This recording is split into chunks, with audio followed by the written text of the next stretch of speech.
Hi, I'm Leslie. And I'm Doreen. It's the Before the 90 Days tell-all. And I tell you, if your relationship was on thin ice before this, don't even show up for this because it'll be in the crapper after these people get done with you. Because they pull out all the dirt, they find out all the shit, and they throw it at you, sorry to swear. But, you know, that's what happens, so. And episode 1 did not disappoint. There were so many gasp-worthy moments. We are going to start off with Jasmine and Gino.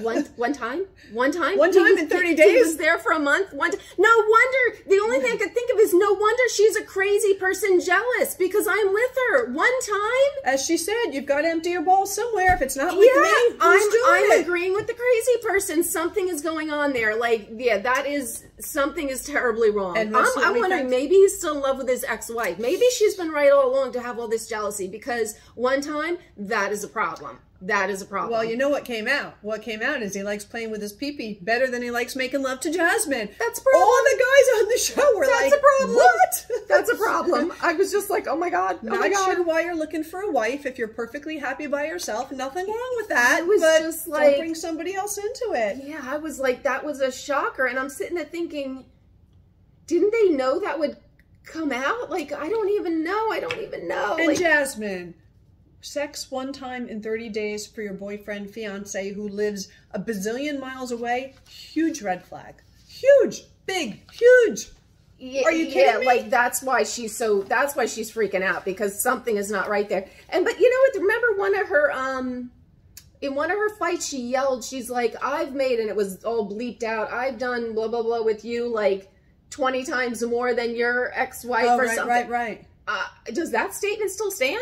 I don't think so. I don't know.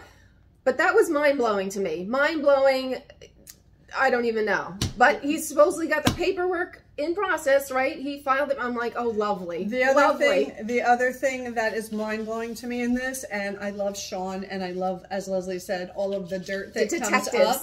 So Sean opened up Pandora's box when she tells Gino, did you talk to anybody else? Oh, yeah, I've talked to the cast. What about Ben's friend? I don't recall. Who is this chick? And where did she come from? How is she was not in this. I know. And you saw a picture of her at one part, and I think she's blonde. She looked very pretty. Yes. And you know, he reaches out, hey, just curious, are you Italian? Okay, whatever. And she's like, no, but my husband is. And I was like, kudos to her. And then, you know, oh, Gino, well, she reached out first. Really? Do you have that text? No, I don't. And then you got Jasmine. Of course you don't. And then she's like, and off with the ring. And I was like, yes. It's like, I don't know. Thank you, Jasmine. Oh, my God. Thank you for taking the ring off. He is a snake. And I find him totally unappealing. There is not one thing about that guy that I think is appealing. Jasmine, you may be a little crazy. You got to chill your jealousy, but you can do so much better. Please. But I see why she's jealous. But yeah, they're a ticking time bomb, and I think it's just going to blow right now in the tell-all, which is exactly what they want. You know, they wanted to keep it, you know, mum's the word until, and then just let it all. I just don't know how that guy thinks he's a stud and thinks he's a player. But she loves all of it. I mean, whatever. You know, but oh my God, that was just shocking. Shocking. Shocker number 1. Shocker number 2 comes for Kimberly and Usman. First, to me, the first shocker is as Kimberly's talking, and she's like, well, you know, I know that, you know, he wants a family, and so, you know, if he needed a second wife to have his child, you know, I'd be okay with that because I love him. And I was like, huh? And Memphis was like, I'm not sharing my man. Like, it's crazy. I don't know. You let him donate his sperm to have a child. Adoption. To have another. Why not adopt? But I guess no, that doesn't she's allowing another marriage. Like, yes, I know. Like adoption. There's wonderful kids to adopt in the world. I don't know. Maybe that's not the same. I don't even know. I didn't even know what to think of that because I don't even think this is going to last anyway. So they're never going to get to that part. And her son's the voice of reason. She looks like she raised a great kid. He's got it together. He is quite handsome. Very cute. Biting his mouth because he loves his mom and he knows this is ridiculous. But he did speak the truth about like the delicately. Age, and then going outside to console his mom. Even though he didn't approve of the relationship. Kudos to Jamal. Yeah. I like Jamal. I like Jamal a lot. Yes. But oh my God. And then Usman, again, we kind of talked about, you know, in our recap of the Before the 90 Days where he reached out to Zara. And now after Kimberly says that she just loves him and she's willing to be a second wife, then she's like, what? What? You talked to Yeah, her? it's just You didn't like- tell me? And she was devastated. All these people, they're just blindsided. They come in here and it's just like, You're okay. roll the footage. And you're like, oh, show me. And you're okay with him having a second wife, but because he didn't tell you, he called her and may be getting a second wife. Like, this was crazy. But that is different. I actually agreed with her when she called out Ella. It is very different if you know about something and it's understood between you. Like, if you're gonna have an open marriage, that's your prerogative. If that's what's agreed upon, have at it. You know, and if they would agree upon that, that's very different than someone Cheating on you. Yeah, 100%. we will get to Ella later. Before we get to Ella, I've got to say shocker number 3, and these hit me, boom, boom, boom. I was like, did not disappoint. I couldn't even deal with it anymore.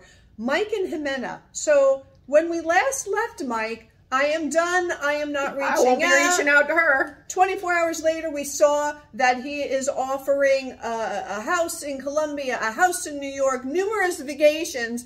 She calls him and she's like, all right, let me think about it. I can't be bought.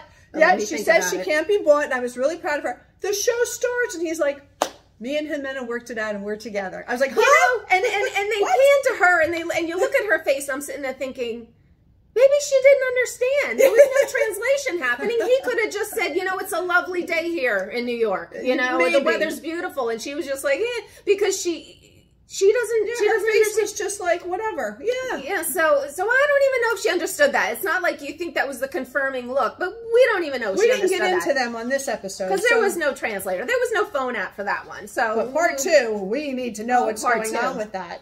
Part 2, yeah. Memphis and Hamza, nice surprise at the beginning. He is now in the U.S.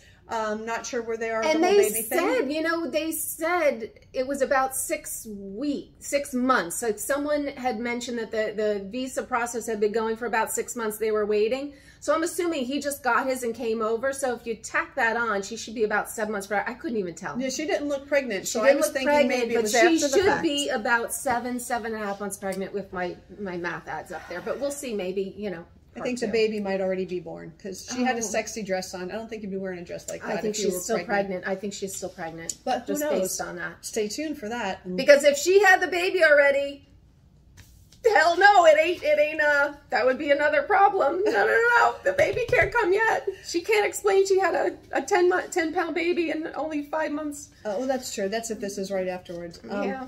Ben and Mahogany, again, not on this episode. We need to turn into part 2 to get the dirt on them. We saw them. They were on there. The only I can say is Mahogany's got to know, and it was very interesting. He said they talked last night. I wonder if they were like, made a truce to say like, you're looking like shit.